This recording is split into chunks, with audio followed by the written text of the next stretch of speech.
Record.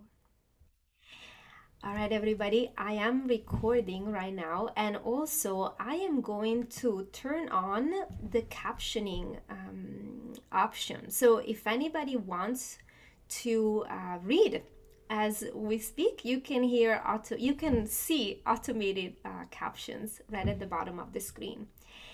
Okay, and let's start with some slides. Okay, so as you hear me say every time, I just want to make sure everybody here is in the right place.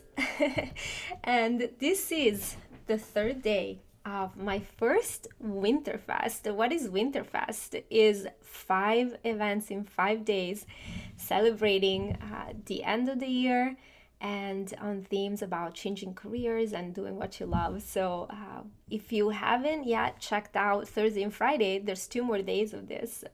This is not the end.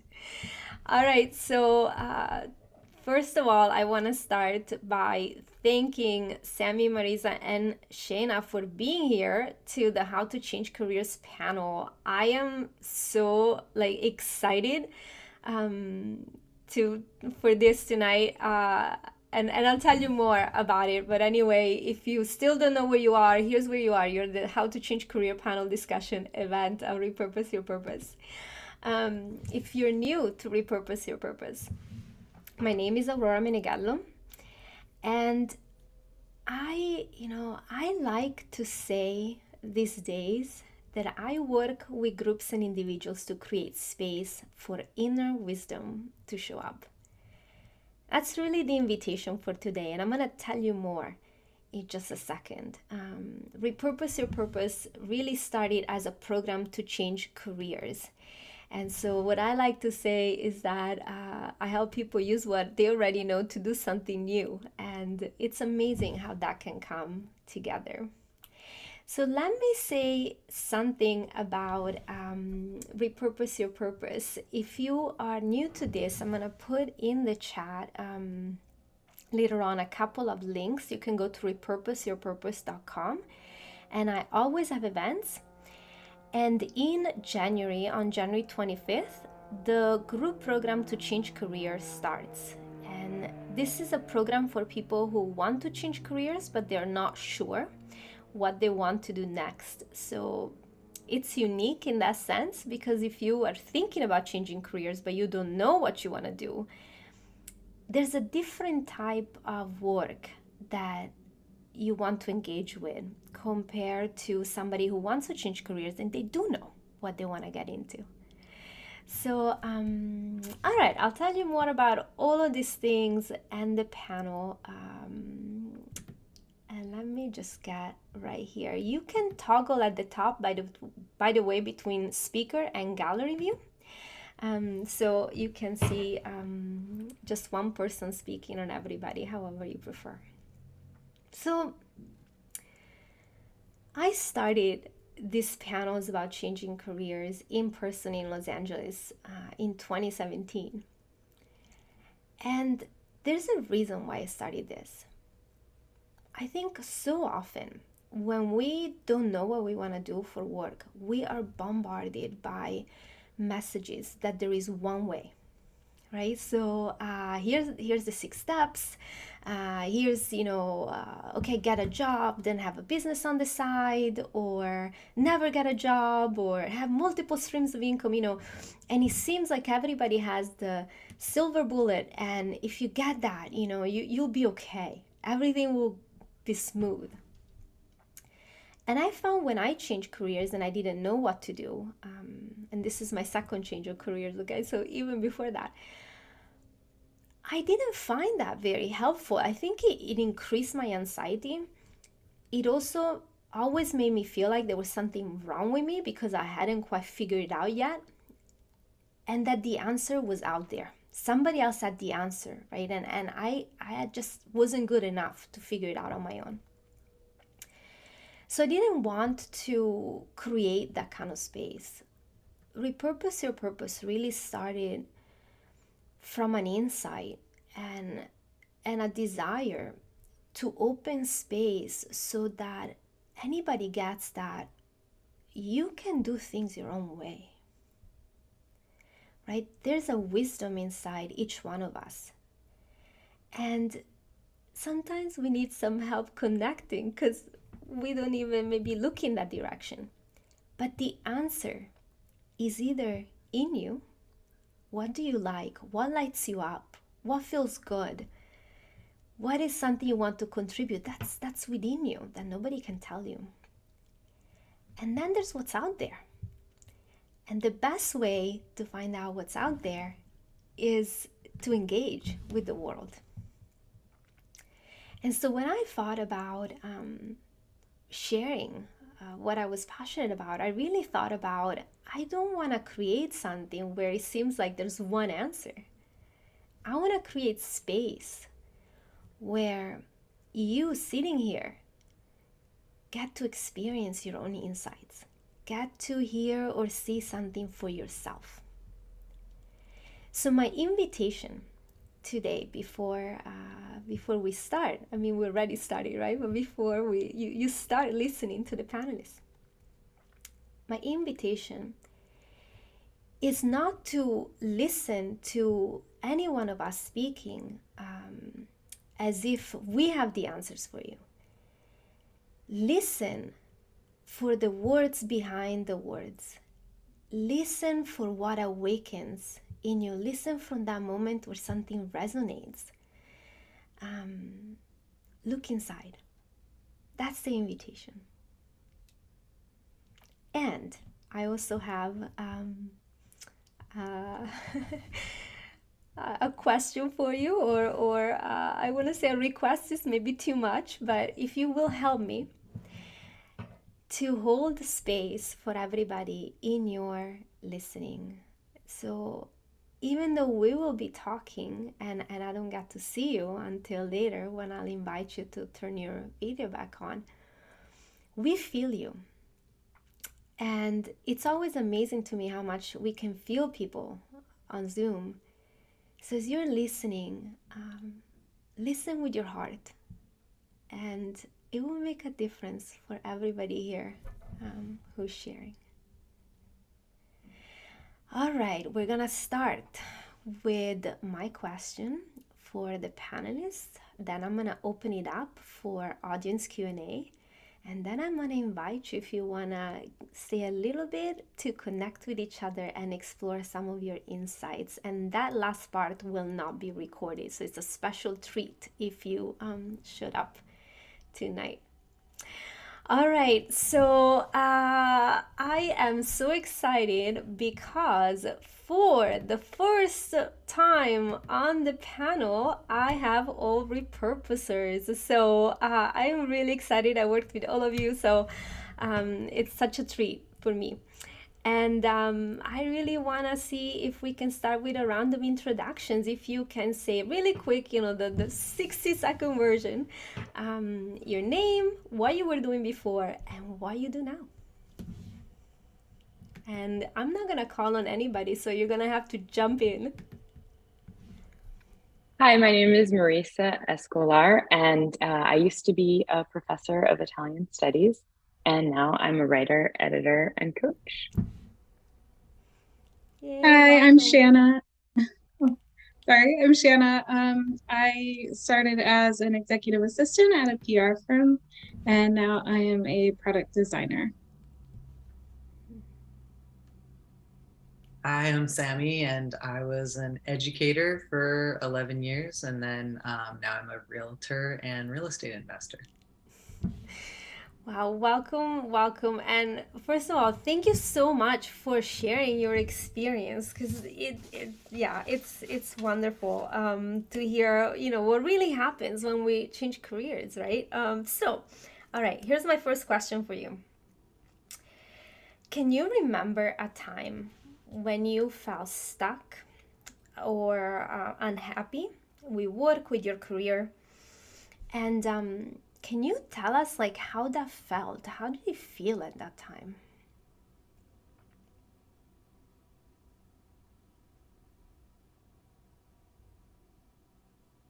Am I going to be the brave one? All right. So As a professor, I invested a lot of years in getting where I got.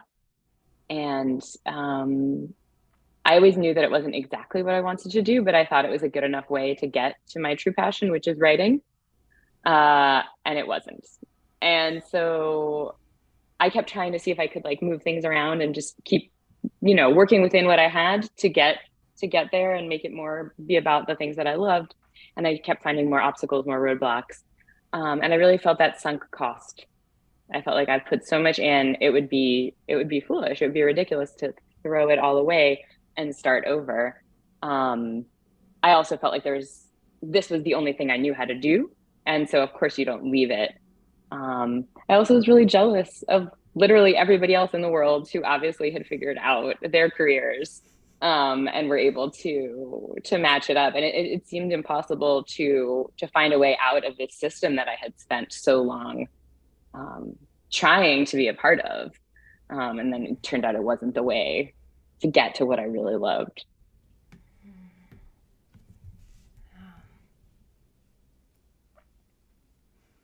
I can go next. I think what I felt was torn. There was sort of a shift that happened where I was at a company that I loved, great people, like had a good relationship with my boss, things like that. But I just remember feeling like I was in this rhythm of showing up, doing my work, going home. And I felt like I wanted to continue learning. I was always doing workshops and things like that outside of work to kind of find that fulfillment, and felt like I was enjoying some of those things more than my day-to-day. So yeah, I felt stuck, but also torn in a way.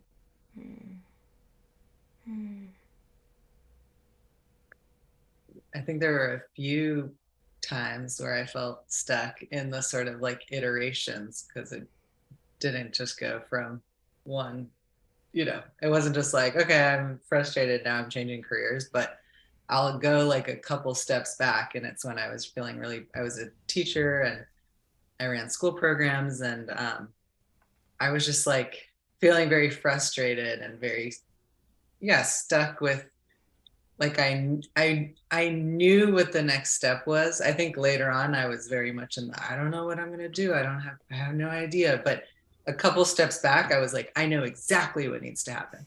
I need to get a raise. I need to become a director. I need to work at the like, I need to be able to make this kind of impact,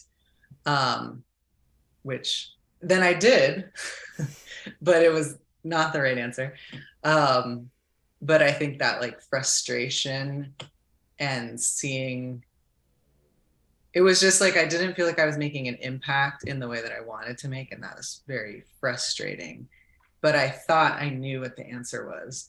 And so that was an interesting piece, because I was like, I know the answer. Like I'm smarter than my own good, like, which in retrospect I didn't, but it's okay. I mean, I'm happy I went through the process, but I think that feeling of stuckness and thinking one path is the right path was a challenging place to be in.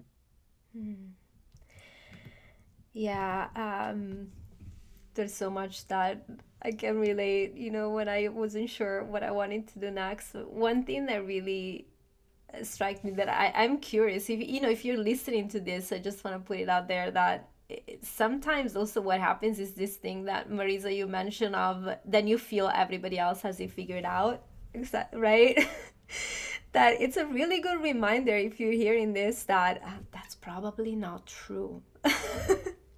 Right? So I'm curious, what is it like now that you do what you like? Like, how does it feel now?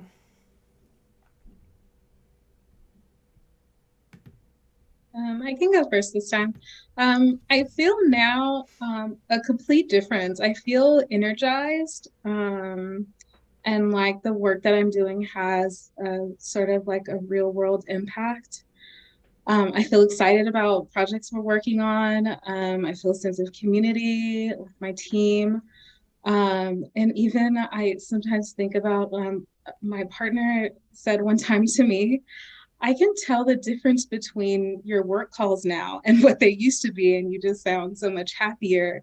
And that kind of, I hadn't thought about it that way, but I do feel like it's true.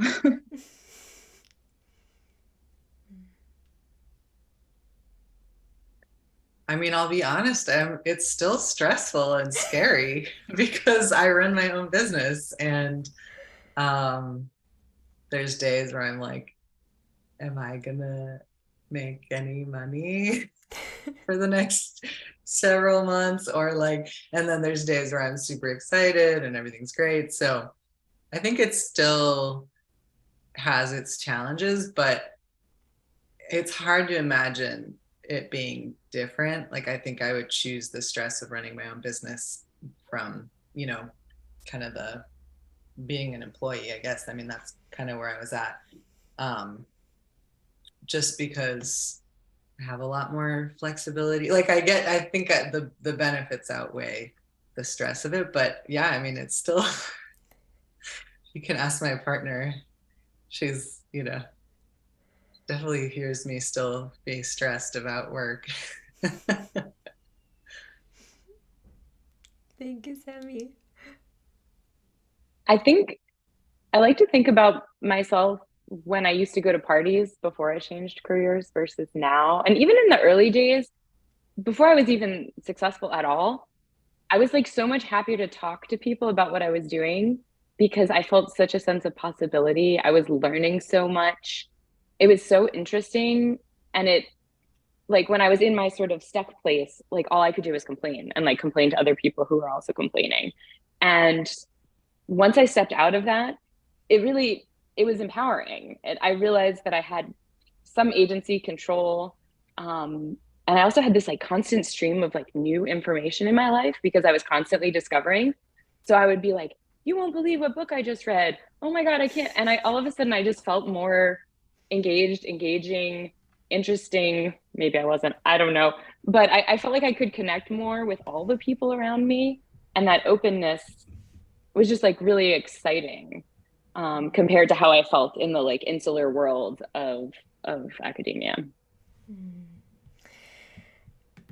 You know, I forgot about I've been doing this for a long time, and I forgot how, yeah, a challenge would seem to me so negative. I would get so negative about a challenge if I didn't like what I was doing, and disempowered. And when I like what I do, it's like, oh, it's a great thing to, you know, tackle. It's really something I hadn't quite thought about that way. But all right, okay. So let's hear how you got there. Okay.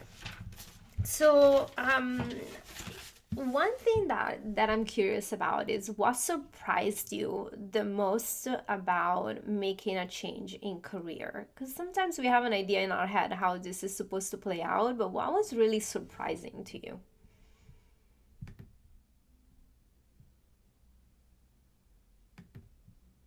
I guess just like how windy it is, or it was for me at least. I mean, when we first, well, not when we first connected, because I took your group class, but then when I was like, okay, I need, you know, I want to change, and my contract was ending at the school, and I just was like, oh, change career.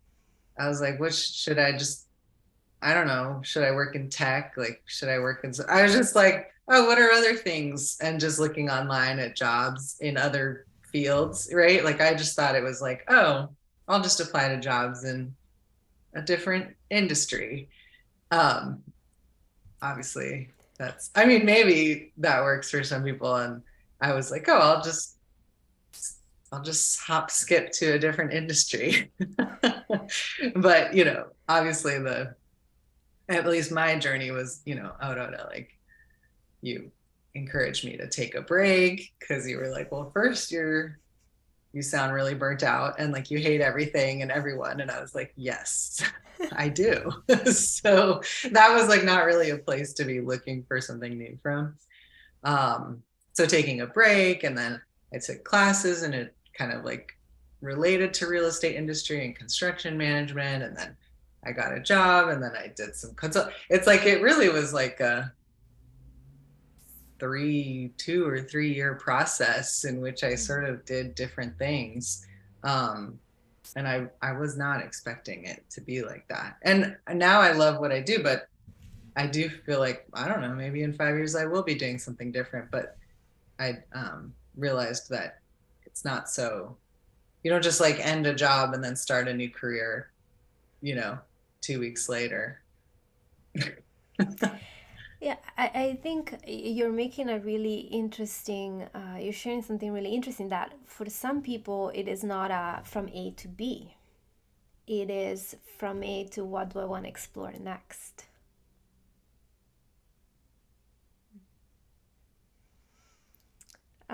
Okay, who wants to, Sammy, do you want to add something, or who wants to take this next? A lot of what surprised me is what you told me while I was being coached by you, which, I wasn't able to listen to fully when you said it. But I thought my job, to find a job, I had to fit myself into a job title or industry. And I thought LinkedIn had the answer, and I would go on LinkedIn and I'd be like, what are job titles? And I would look at the description. I'd be like, I do those 3 things, but I don't do those 4 things. Oh, okay, not for me. And I would get really agitated. And you were like, that's because you're being reactive. You're trying to fit yourself in. And you said, what if you just put yourself out there? I was like, that's silly.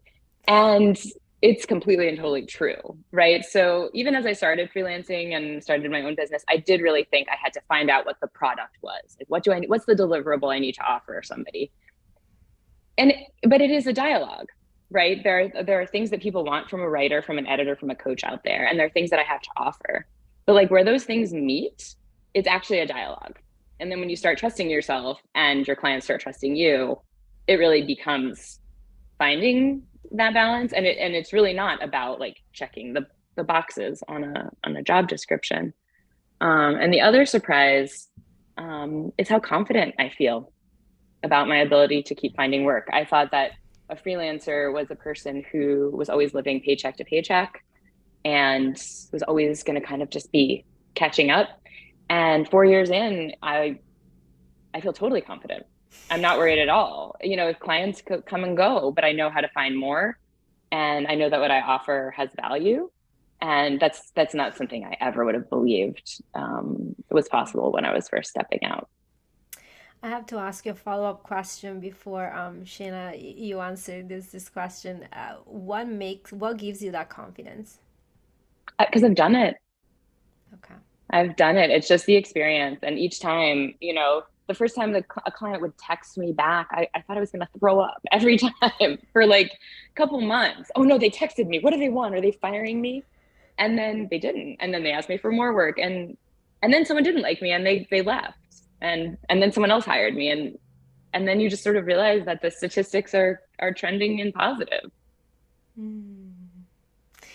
This really reminds me of something that actually my therapist years ago, many years ago, taught me this and said, you have to, do things to gain confidence. Like, you can't wait to have confidence before you do something, because you're never going to build the confidence, right? And that's something that I remind myself that it's trying, and then you succeed or you learn something and you get a little bit more confident. Yeah. Okay, Shana, what was surprising for you? I love this question because for me, what surprised me the most was that it happened. Was that I actually did change careers. I remember thinking one day, like, wow, I have a different career now. And it kind of just was mind-blowing. And I think I have a different appreciation for that saying that if you do something you love, you'll never work a day in your life. Because like, I always thought it was like, if you do work that you like, you won't be stressed, or it'll be easy, or, something like that. But it's kind of like Sammy said earlier, like there's still stress and work is always going to be work. But I feel like even when things are difficult, I enjoy the work. Like I enjoy that, those times where there's a difficult problem to solve, and finding the solution is so much more worthwhile now. So yeah, it's just a different viewpoint, I think. I love it. Okay, so well, I was wondering if if you can go a little bit deeper, like all of you, like so. And this is, I went through this, and I see working with people. When we are not sure what we want to do, and when we're we have insecurity, we have our confidence can go down, we are afraid. Sometimes you might not even be able to really connect with what you want, right? Because you're looking into what you don't have, what you're not good at, and so forth. So there's a lot of these negative feelings that can come up, and that also I find it's like you start wearing these glasses, where your perception of yourself is not accurate at all. You're a great, brilliant person, and now in your mind, you have all these things, about you. So I'm curious if you have something that you can share about how you dealt with some of these negative feelings or insecurity or fear or any of that.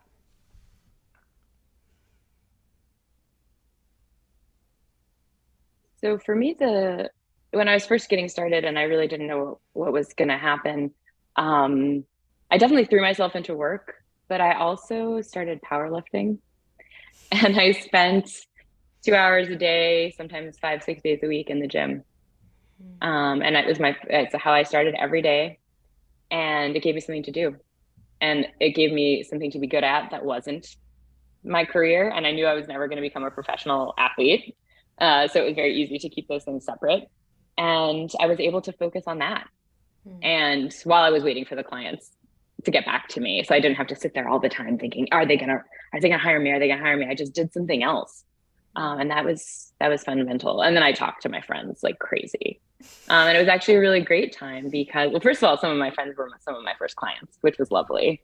But also it connected me up to a lot of people that I had I had lost connections with because I was so focused on my career and I was just getting things done.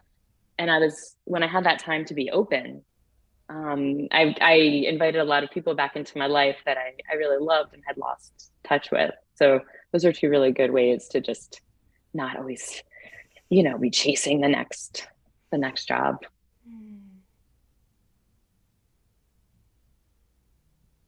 I had a lot of fear and uncertainty throughout my transition process. I think where I started was from a place where I wasn't sure what industry I wanted to go into. And then once I did decide that, I went into an intensive 12-week boot camp. And so that process was like really out of my comfort zone, learning completely new things. And I think there were some times where I just thought like, okay, this is what I asked for. Like, now we're gonna see what I'm made of. And something that helped me is that someone said to me, or I'm trying to remember, I may have heard it somewhere, but it was a question about the things that you're thinking, like when you have that imposter syndrome where you're thinking like, I don't know, this is uncomfortable. Like, do I belong here? Those kinds of things. Like if someone were saying these things that you're thinking about yourself and your work about someone you love, how would you feel about that? Like, wouldn't you be angry at them? And so that kind of like changed the way that I view that kind of thing. I think it helped me a lot with like kind of combating that feeling of imposter syndrome. Yeah. Totally. What helped with the insecurity and fear?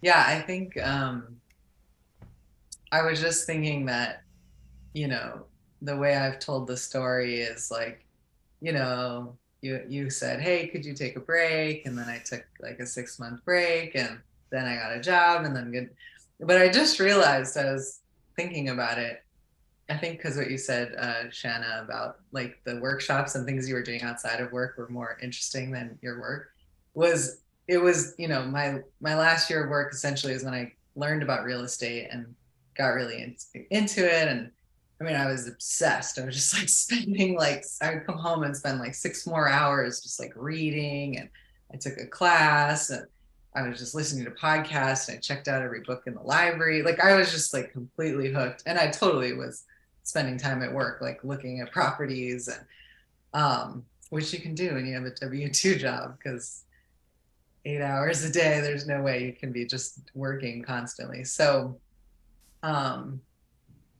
so I had bought my first rental property just like a month before the contract ended. But actually I was thinking like, oh, actually during those 6 months that I was unemployed, I was going gangbusters on real estate. Like I spent like every day looking at properties. I bought like 10 more properties. I found partners. I just like did all this creative stuff, you know, between like 10 months in. So in a way I did actually focus, like I got the time and energy to really go into this thing that felt exciting. And I think during that time we were talking and you were like, it seems like you're into this real estate thing that you do by yourself 40 plus hours a week without even like while you're unemployed.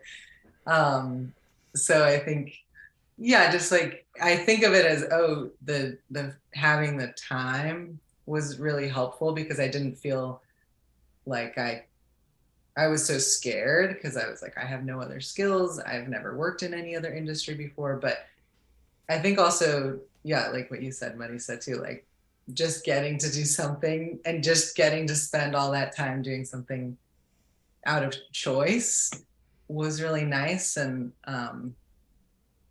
yeah, just having that space to explore a little bit and then realize that something was really exciting.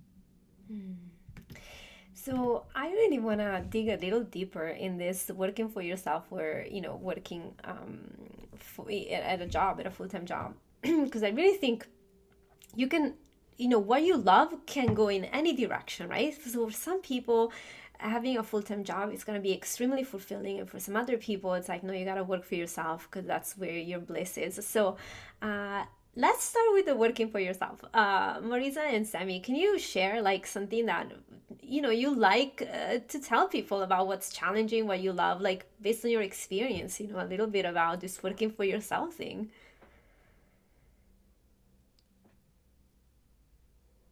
Sure. Absolutely, the best thing is the people that I've met. So I've met people from all over the world, and because I do ghostwriting, I develop quite close relationships with them. And these are really fascinating people, usually entrepreneurs. So there's also that, right? So I'm like learning about business from watching them, but just in really diverse industries with amazing life stories, to the point that I feel like they become friends, and like I tell the family about them at dinner, and stuff like that. Um, I also love the variety of industries that I work for. So when I was a kid and I wanted to be a novelist, one of my biggest problems was my characters never had jobs because I didn't know enough about jobs. And now I do. I know about all the industries. I know about dentists, and I know about accountants, and I know about psychologists. And I love getting that input all the time. I know how these industries are changing. So I feel like I just feel really educated, knowledgeable, connected in a different way than I felt when I was a professor, which also is shocking. The thing that I miss is that these things change so often. Clients come and go. And so you get attached and then they leave, or they get distracted and move on to a different project, and the project ends up half finished. And I miss having like that person that I know that I'm always working with. I work by myself and I love these relationships that I develop, but like that person that's with me, I don't know if I ever will have that. And sometimes I love flying solo, and sometimes I'm like, hey, where's my team?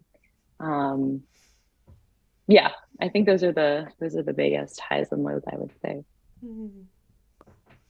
What about you, Sammy? That's a good point.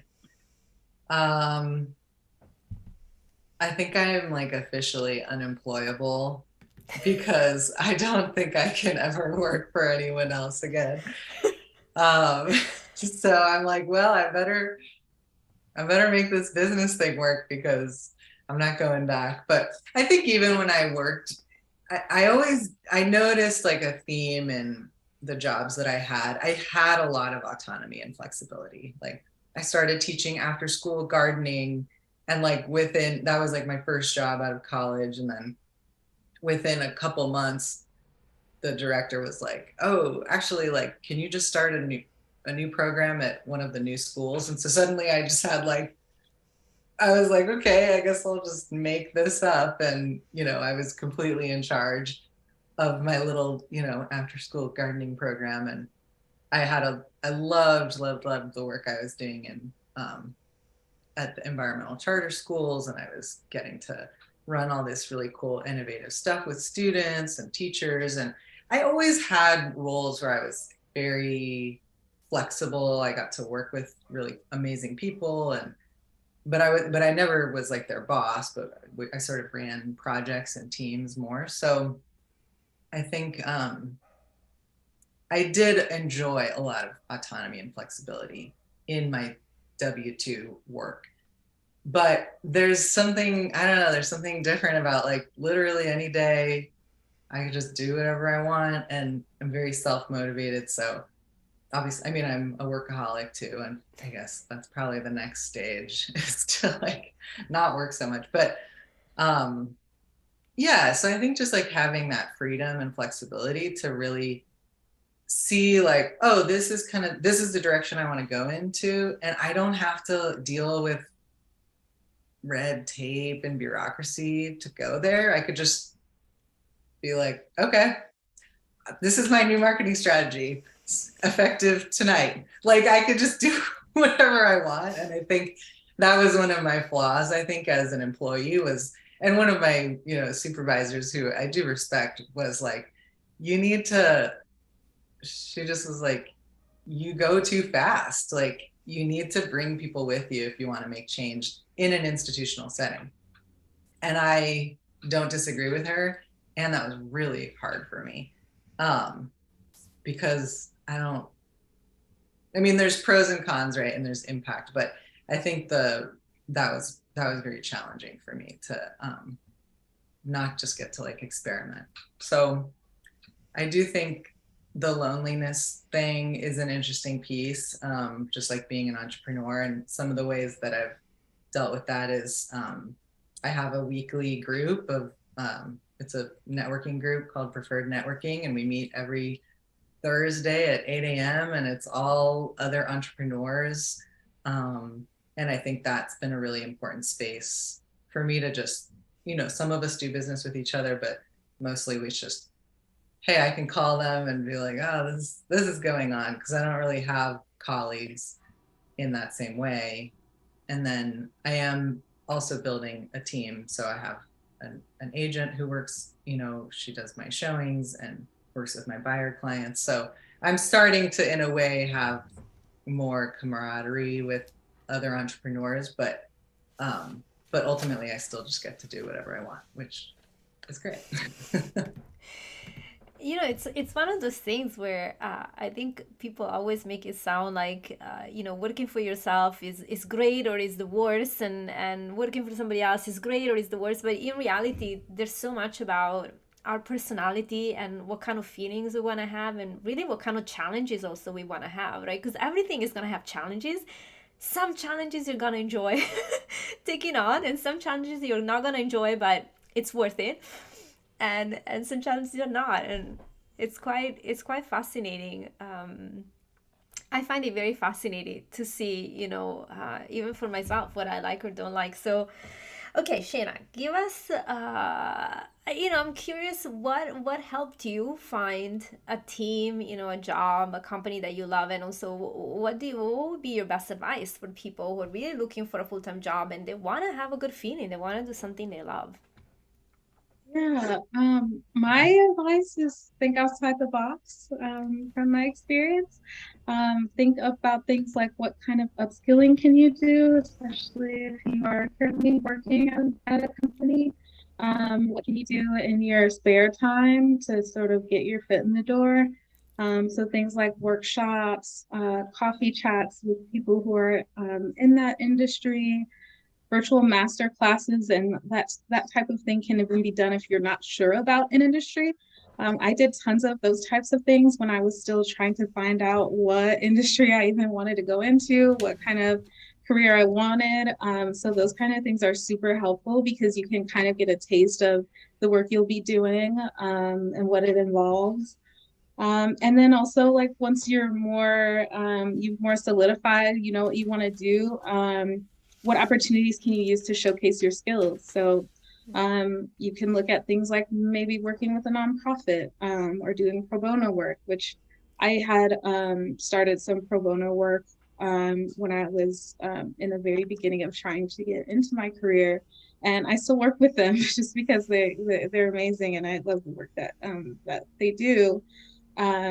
And even freelance. Maybe if you're, looking for work with a company, why not try and find, clients that you can do work for them. So I did some of that kind of thing as well. Just anything that can kind of prepare you for that moment where you're looking for an opportunity and it comes. And just like, don't sit on your hands and wait, or like hope for the opportunity, but just like do as much work as you can so that once opportunity knocks, you can say, yeah, I have work experience. Yes, here's my portfolio from all the pro bono work that I did. They don't have to know that it was, pro bono, or, how you got the client. So yeah, I just think outside the box.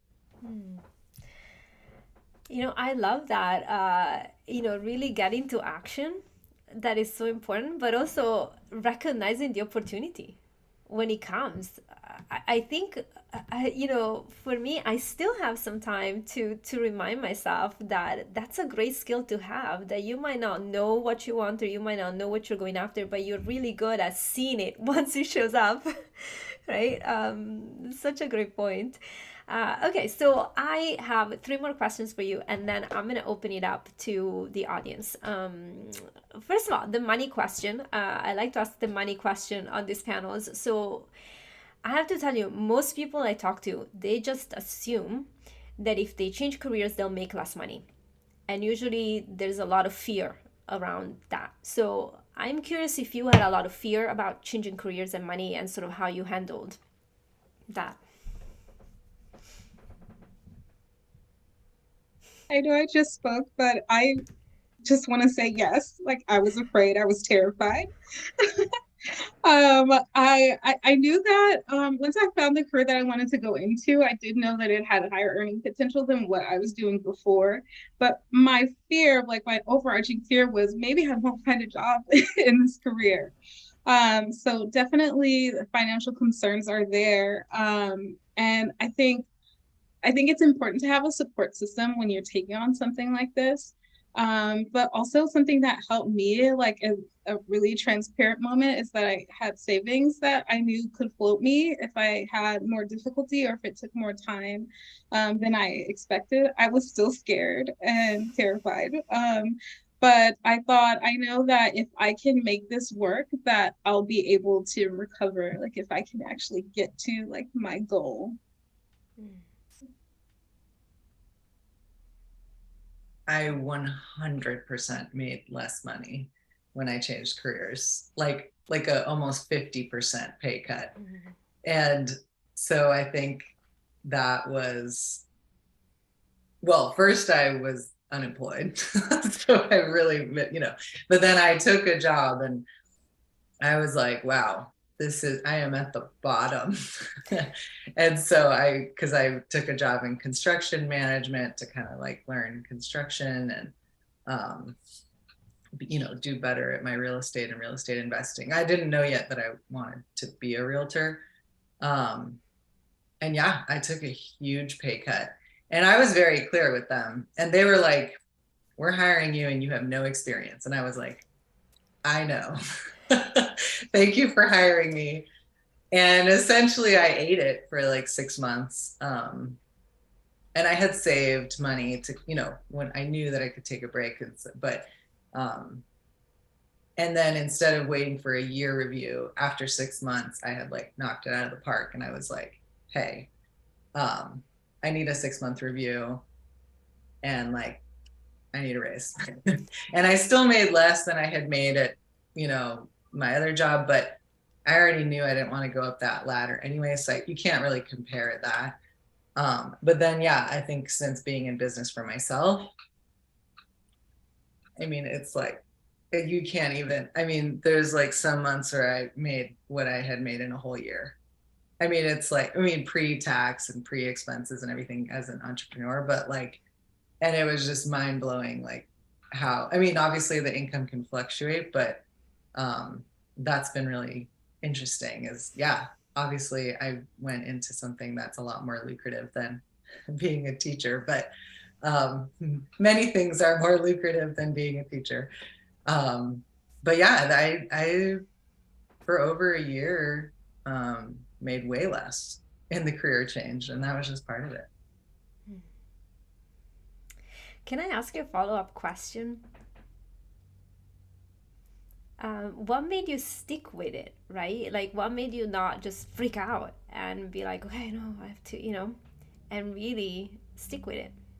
Stick with the career change process, or, Oh, well, I knew I wasn't going back. So Okay. I had to just keep, and yeah, I think if they hadn't given me the raise at 6 months, I think I would have had a very different, I think I maybe would have looked for something else, or I don't know. But I definitely, the fact that I asked for it and got it at the 6-month mark made it possible to stay. But I basically was like, I can't stay. And they called my bluff, I guess. Or they didn't call my bluff, whatever, because I don't know where else I was going to go. But no. I was like, well, I can't stay here, but it worked. So yeah, this is why this is a real conversation, like sometimes you stick with it because you're like, no way I'm going back, so it's only through, and that's that. Shayna, do you want to just jump in, Yeah, I just want to give a perspective because I love that you asked that question, because I had a moment where I went backwards, a brief moment in time where after about getting close to a year of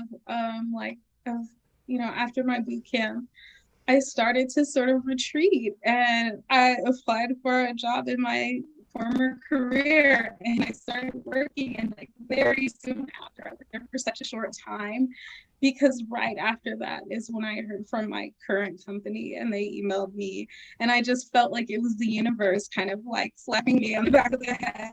Like, what are you doing? So I think it really speaks to, keep going, because like, right behind that corner could be the opportunity that you're waiting for. And I almost missed it. So yeah, I just wanted to jump in after you asked that question.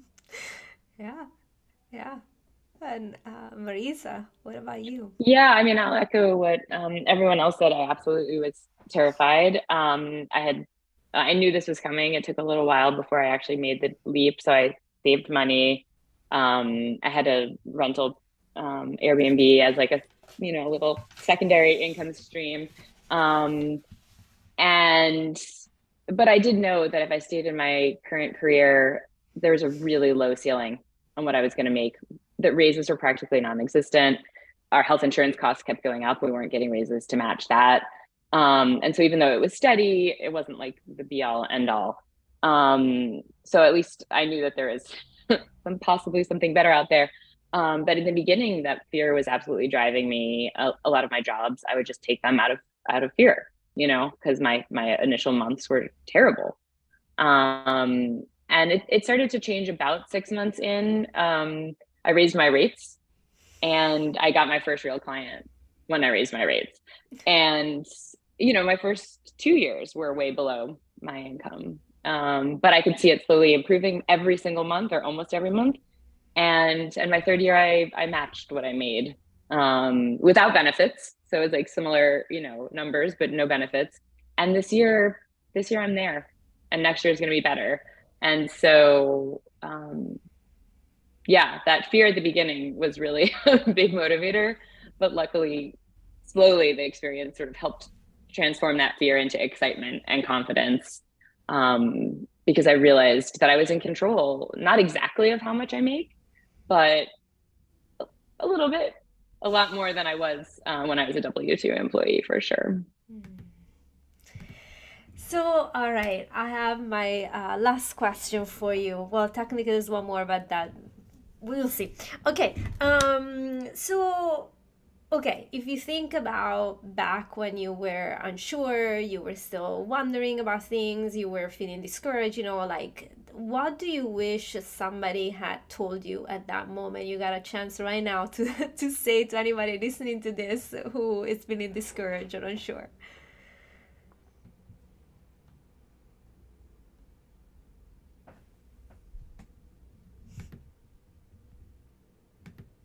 I can go.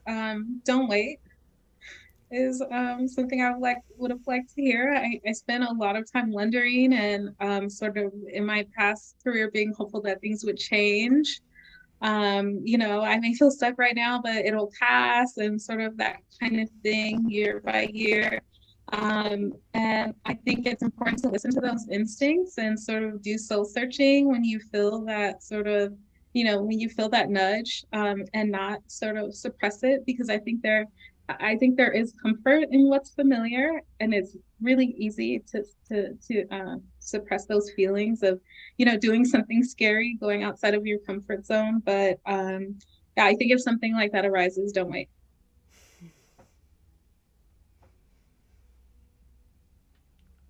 I think I probably Aurora said this to me. I don't know, but Oh no, I'm scared. What did I say? No, no. I think that the real secret to all of this is that you don't have to know everything up front, all at once, and that the point of it is to figure it out. It's never fully figured out. It's an evolution. There isn't that like secret LinkedIn page you're going to click on and they're like, ta-da, this is your career. Not a test you can take. It's trial and error. And when you start listening to yourself, you know which the right way to go is, and you can also feel it when you go the wrong way. There's something that tells you if you listen. So yeah. Aurora, you definitely said this, and I think it speaks to me in particular, but just like get into action. I think, I didn't, and I don't know, right. I'm only a couple of years into running my own business. And so like, if this doesn't work, this, they could change. But I think I had multiple iterations throughout this before I really went into business for myself. Like I worked for construction, then I did consulting, then I was, and each time I think it took less and less time to realize, okay, this isn't it. This isn't the one. But like, it's okay that I did it. And I think that helped. And definitely through our time together, I was just like, what's wrong with me? I like hate everything I do within 6 months or within 2 months. And you're like, I think you're just learning what you like and don't like faster than the time before, So yeah, definitely echo, like listen to your intuition. And yeah, if you're like really hate everything every day and you hate your job and you hate waking up and like you're just in that negative space, then that is really a time to step back and listen, because it really like life shouldn't be that way. And unfortunately work takes up so much time of our life, so it takes up a big space in it. But that place that's not a place to be in, and that should be a wake-up call. I like these reminders. I love it. I found there's such a gap between what I imagine in my head something is and sometimes what it really is that I find it the most practical thing is like try it, manage your risk, whatever, but like try it. And that way I can stop thinking about it and playing all the scenarios in my head and choose. Okay. All right, so the last question is this: if somebody wants to get in touch with you, what is the best way to reach you? And you can put it in the chat. And so as you do that, I want to invite everybody who wants to ask a question. You can turn your camera on. Just remember, we're recording this, so you'll be recorded. Or you can put your question in the chat and I will ask it for you. So however you want. So any questions for either all three panelists or one of the panelists that you want to ask?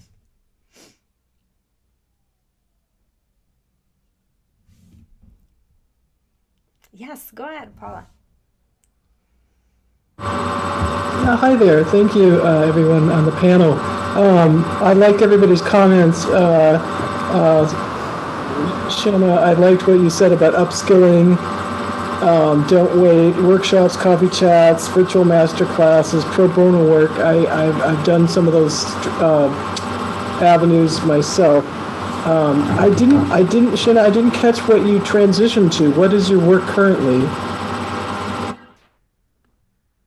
Oh yeah, I transitioned into UX design, and I work as a product designer now at Uber. I'm sorry, I forgot that. Yeah, no worries. Cool. Okay. Yeah. Did you have to? Did you already have the skill set to go into that field, or how did you learn it?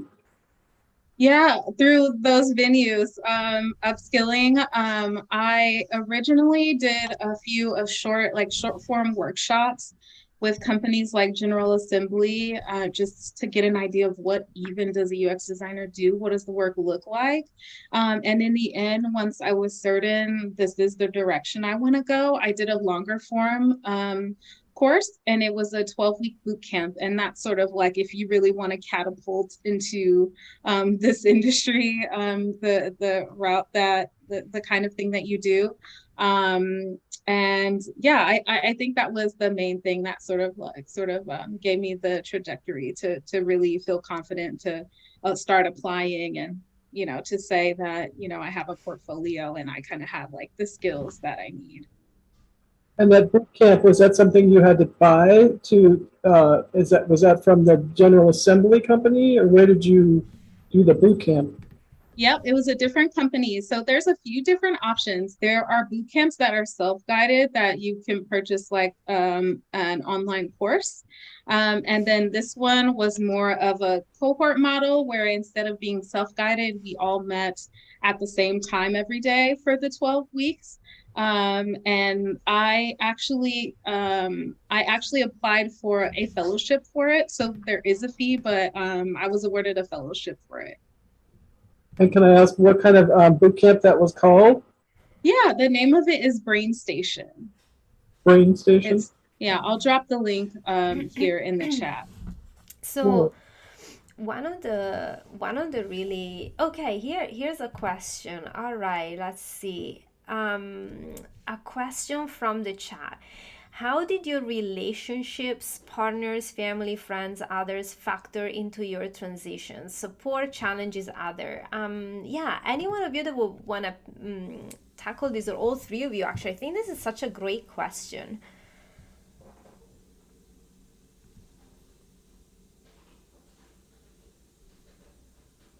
I mean, I knew we wanted to start a family, and we have a kid now, and I knew that I wanted to be doing something where I had more flexibility and time to be available and like actually be a parent.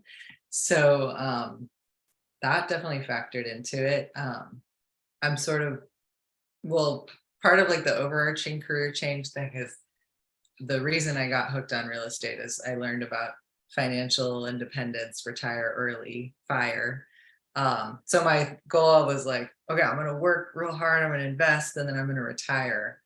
But I think at some point this idea, like I'm just going to go hard and then stop, didn't really make a lot of sense because I was like, that seems unrealistic. So I think along the way saying, okay, well, maybe I'm going to work, but could the work be a little bit less 9 to 5-y? And I think that was very driven by like relationships, family, like that's how I wanted to be in relationship to family.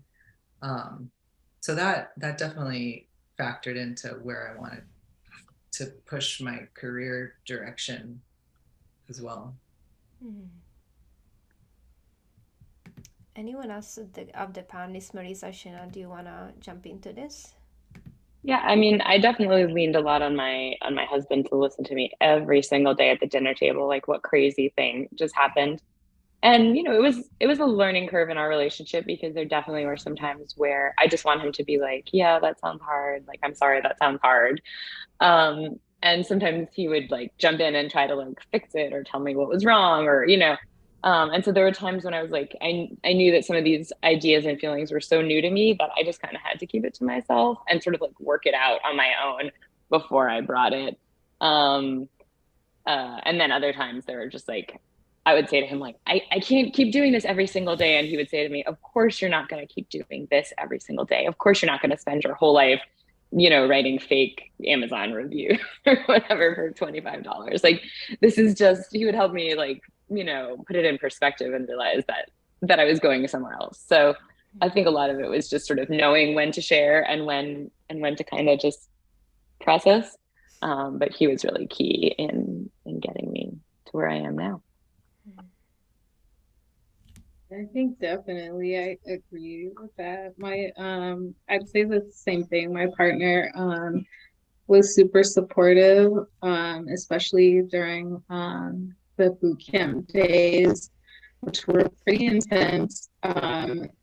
Was able to cook all of like the meals for the day because I just like would be at my desk a lot and sometimes up late at midnight, 1 a.m. and like not getting upset at me for like typing and being on, team calls late at night. So yeah, I think definitely support system is important. All right, so I see some other questions here. Let me see. Now I've lost it. Okay, so any tips on working remotely, freelance, or overseas?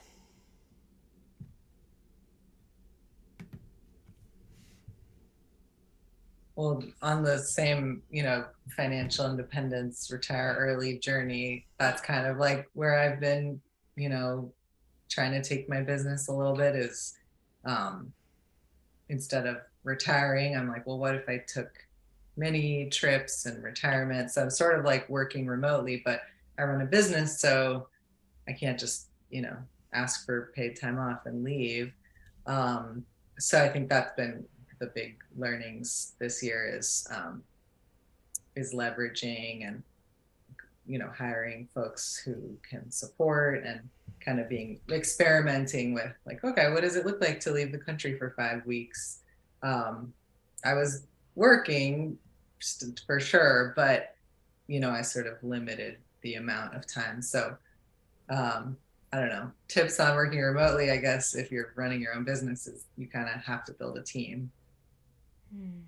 But I know folks who like find W-2 jobs specifically like, okay, I'm only taking this job because I know I can work remotely. And I think that's awesome. That's been like a whole other thing the last couple of years, which I think is really cool. People just traveling all over the world working. Any other tips that anybody else has? Okay. A question in the chat for Marisa is, what made you choose ghostwriting instead of any other kinds of writing? But maybe you can say more about actually what kind of writing you do or why you chose, because you don't just do ghostwriting. Yeah, I mean, I like ghostwriting for people who really have a voice and something that they really need to say, but they just don't have either the time, but also usually the mastery of writing to do it.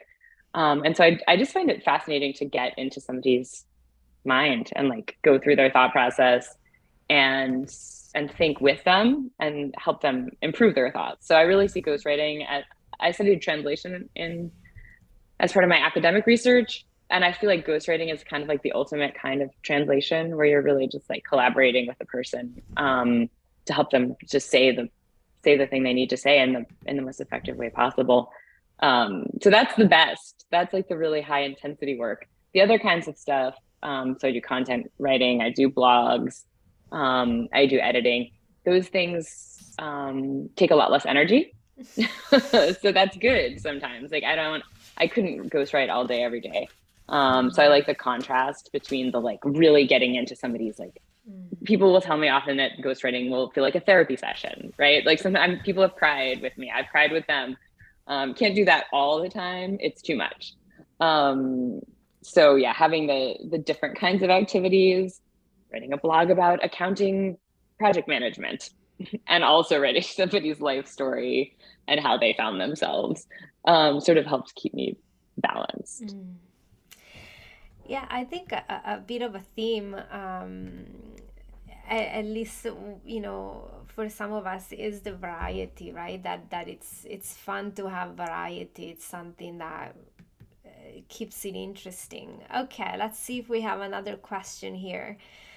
Okay, in regards to putting yourself up there and recognizing what it is you want when it is show up, any tips to choose a direction around these tips? You know, like maybe I think can we go a little bit deeper on those things, and what if you feel pulled in multiple directions? Is it possible not to choose just one? So I think one thing that's really interesting about this panel is that some of you had a fairly an idea of like, okay, I kind of like this, you know, like writing, like Marisa, you liked writing. So it wasn't like, okay, oh, writing or this or that. I mean, writing, like within writing, you had choices, right? But some other of you, like actually you didn't quite know that there was a lot of that unknown. So I wonder if you can talk a little bit more about choosing the direction. How do you end up choosing within the context of recognizing opportunities and putting yourself out there?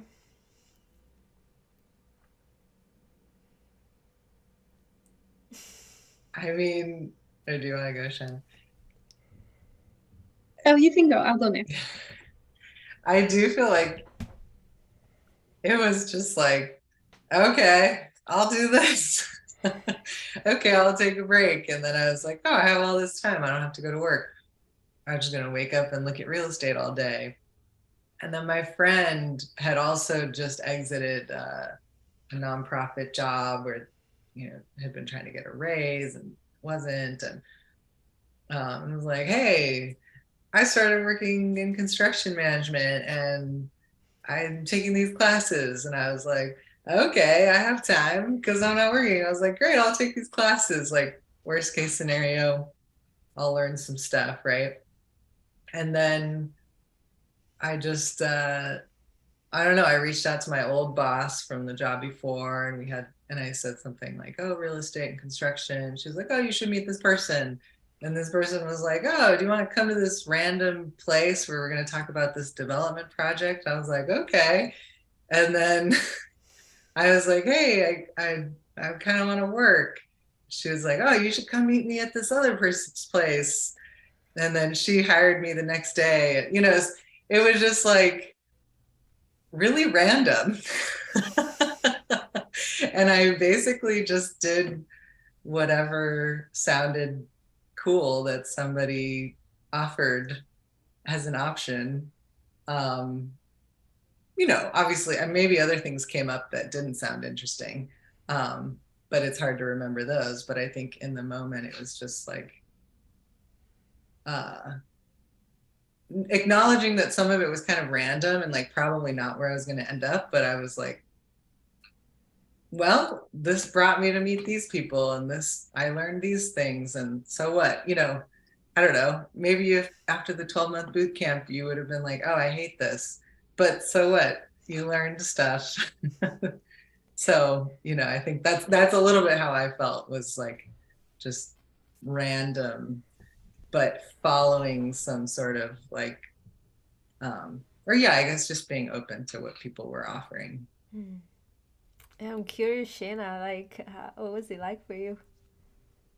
Yeah, I don't feel that you always have to choose a single direction. I think there's definitely a hybrid work economy. It's a thing, and maybe there's multiple maybe you have multiple passions. That's a thing, and you can explore that. But I remember specifically like an exercise that we did in your workshops, Aurora, that sort of helped me realize that and realize that maybe there are multiple things that you can do, but maybe there's a way to take multiple interests and combine them. So I knew I wanted to do something creative. I knew I wanted to work in the tech industry, and I didn't think those two worlds collided at all. I thought, oh, maybe I can find something I can do in tech, and then I can have like a side creative thing that I do. But the more you begin to research and just try things, and like I keep saying this, but really just like go to workshops or do short form things. Like there's a website called Skillshare where you can literally learn like a little lesson on anything. Or Udemy, which has like tons of courses that are inexpensive, that if you want to kind of see what something's like, that you can try it. The more you do that, it'll start to sort of sift out the things that you're more interested in. And maybe there's more than one of them. Yeah, or maybe two of them will come together in some way. I love it. I love it. I love what you just said, Sheena. I think that the idea of having all these different facets to you and like having to like repress some of them is like maybe what got some of us in the wrong careers to begin with. So one of, my big, when I started, I said, I write, I'm an editor and I'm a coach, but eventually I'm going to pick one. But I kept doing each one a little, and sometimes more and sometimes less. And now I have people hiring me and they're like, I want to hire you because I need a writer, editor, and coach. Like, oh my God, I didn't think that was a thing. I thought each one was separate, and people love that combination of skills. And that's who I truly am. It's like, I'm not an editor. I'm just going to put that away. I would have cut off other possibilities actually. So I think looking to where that unique intersection of all the different things that you do can lie. So like my passion for lifting, my passion for gardening, a lot of my subject areas, I actually write about those things now. Right? I'm not going to go become a professional gardener or a professional lifter, but those things are actually part of my life. They're part of my income too. So like honoring all the different parts of yourself, even if they seem like a contradiction, I think can help you find a really unique place that feels really good. I also really want to say, working with a lot of different people, until you engage in the process of looking inside and looking outside, you're living in your head and you don't have a clear idea of what's going on. You have to engage in the process. And I don't know what, people come to me and they say, oh, what about, like, I don't know what comes out of the process either. Right? Nobody can tell you that. And I've had people I work with who we engage in the process and they don't even change careers because it turns out they just need a different environment or a different boss or different colleagues, right? You don't know. But when you open yourself up, it can happen in many different ways. This is why I'm really passionate about this message. It can happen in many different ways. It can be a moment that and then you're completely sad and you go after it and it's very clear to you. Or it can be like, I need to be in an exploration and I know I can enjoy every step and stick with it and eventually I can trust the process.